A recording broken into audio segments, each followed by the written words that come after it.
அறிவில்ல, அந்த ஆளை பார்த்தா தெரியல, எப்படியாப்பட்ட ஆளா இருப்பா, அவங்ககிட்ட சிக்கனா பொம்பளைங்க விக்கிற மாதிரி ஒரு முகரக்கட்ட புரோக்கர் மூஞ்சி இருக்குன்னு தெரியல யாருக்கும். அப்போ எல்லாருமே என்னுடைய டாபிக் வச்சுக்கிட்டு 4 பேர் பேசும்போது எனக்கு வலிச்சுது.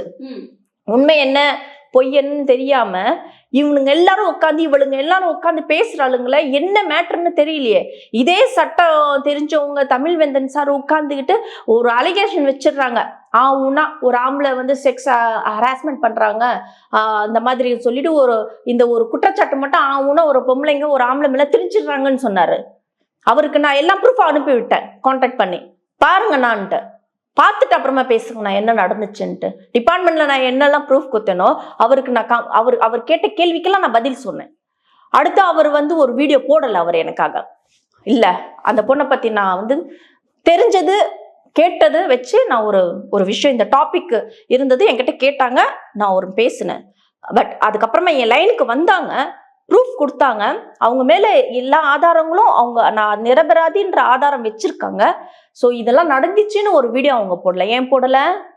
ஏன்னா சொசைட்டி இந்த மாதிரி சோஷியல் மீடியா ஒருத்தவங்களை நெகட்டிவா பேசினா மட்டும்தான் வைரல் ஆகும் தவிர, நான் நல்லா அடக்குடக்கமா இப்படி உட்காந்து பேசுறேங்க. நீங்க கேட்கும்போது இல்லைங்க அவரை பத்தி எனக்கு தெரியாதுங்க, நெக்ஸ்ட் ஏதாவது கொஸ்டினுக்கு பதில் நான் சொல்றேங்க அப்படின்னு சொன்னா இப்படி தள்ளி விட்டு போயிடுவாங்க.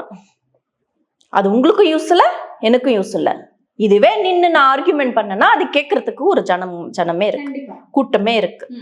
ஸோ ஏன் விஷயத்துல நடந்த அந்த விஷயத்தை வச்சு நான் அந்த எக்ஸ்பீரியன்ஸ்ல நான் சொல்றேன், இது ரொம்ப தப்பான விஷயம். ஒருத்தவங்க பத்தி நம்ம தெரிஞ்சுக்காம அவங்களுக்குள்ள என்ன நடந்ததுன்னு தெரிஞ்சுக்காம நாம அதை ஆர்கியூமெண்ட் பண்றது எவ்வளவு பெரிய தப்பான விஷயம், பாவமான விஷயம். அதை பண்ணக்கூடாது. அது ஆம்பளையா இருக்கட்டும் ஒரு பொம்பளையா இருக்கட்டும், உள்ள நடந்தது அவங்க பெட்ரூம்ல நடந்தது நமக்கு தெரியாது. நம்ம அட்லீஸ்ட் ஹால்லையாவது உட்காந்து பார்த்துருக்கணும். அதை நம்ம பார்க்கல. அட்லீஸ்ட் கேவலமான ஜந்துங்க உட்காந்து பைல்மான் மாதிரி ஒரு ஷேர்மிலா மாதிரி உட்காந்து பேசுற இந்த ஜந்துங்க அட்லீஸ்ட் அவங்க பாத்ரூம்லயாவது உட்காந்து கேட்டிருக்கணும். மாதம்பட்டி ரங்கராஜன் அவர் சாரோட பாத்ரூம்லயாவது உட்காந்து கேட்டிருக்கணும் காது கொடுத்து. அப்போ நீங்க வாமிட் எடுங்க. அப்போ கேட்கல, இல்லைங்க 1 மாசம் நான் ரெண்டுக்கு அவங்க பாத்ரூம்ல நான் உட்காந்தேன், நான் காது கொடுத்து கேட்டேன் பெட்ரூம்ல என்ன நடக்குதுன்ட்டு, அவர் அப்படிப்பட்டவங்க தான் சொல்லிட்டு நீ ப்ரூஃபோட நீ வீடியோ எடுத்து நீ காமி மீடியால. அப்போ நீங்க எல்லாரும் கேளுங்க, அது நியாயம். அதை விட்டுட்டு பார்க்கறது கேட்கறது சொல்றது இதெல்லாம் வச்சுக்கிட்டு கறி பூசிக்கிட்டு